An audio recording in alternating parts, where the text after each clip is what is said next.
দুনিয়ার কোনো কিছু হাসিল হয়ে যাওয়া এটা সফলতা নয়।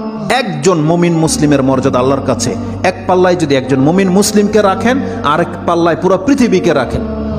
কেউ যদি পুরো পৃথিবীকে ধ্বংস করে দেয়, এটা আল্লাহর কাছে অত বড় অপরাধ নয়। একজন মুমিনকে যদি কেউ হত্যা করে, এটা যত বড় অপরাধ। তাহলে একটা মানুষ তাওহীদের উপরে যারা আছে তাদের মান মর্যাদা এত, আল্লাহ বলছেন অতএব তারা যেন দুনিয়ার জন্য নয়, বরং তারা ওই পরকালে জাহান্নাম থেকে মুক্ত হয়ে যাওয়ার সেই রাস্তা যেন তারা অবলম্বন করে। কারণ সেই দিন যাকে জাহান্নাম থেকে শুধু বাঁচানো নয়, দূরে রাখা হবে। ওয়াউদখিলাল জান্নাহ, আর যাকে জান্নাতে প্রবেশ করিয়ে দেওয়া হবে, আল্লাহ বলছেন ফাকাদ ফাজ, এই হলো সফল কাম।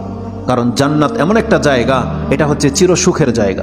একবার শুধু কোনো ব্যক্তিকে জান্নাতে ঢুকিয়ে দিলে জীবনের যত পেরেশানি আছে সব দূর হয়ে যাবে, সব দূর হয়ে যাবে। তাহলে পরকালের ব্যাপারটা হচ্ছে এমন। আল্লাহ বলতেছেন সেই দিন যাকে জান্নাতে ঢুকিয়ে দেওয়া হবে, আল্লাহ বলছেন এই ব্যক্তি হচ্ছে সফল কাম। তাহলে এই সফলতা আসবে কিসে? একমাত্র আপনার ঈমান, তাওহীদ। আপনি আল্লাহকে মেনে নিয়েছেন, আল্লাহর বান্দা, আপনি আল্লাহর সাথে শিরিক করেন না, এমন প্রত্যেকটা ব্যক্তি সেই জান্নাত সে পাবেই পাবে। এটা আল্লাহ ওয়াদা করেছে।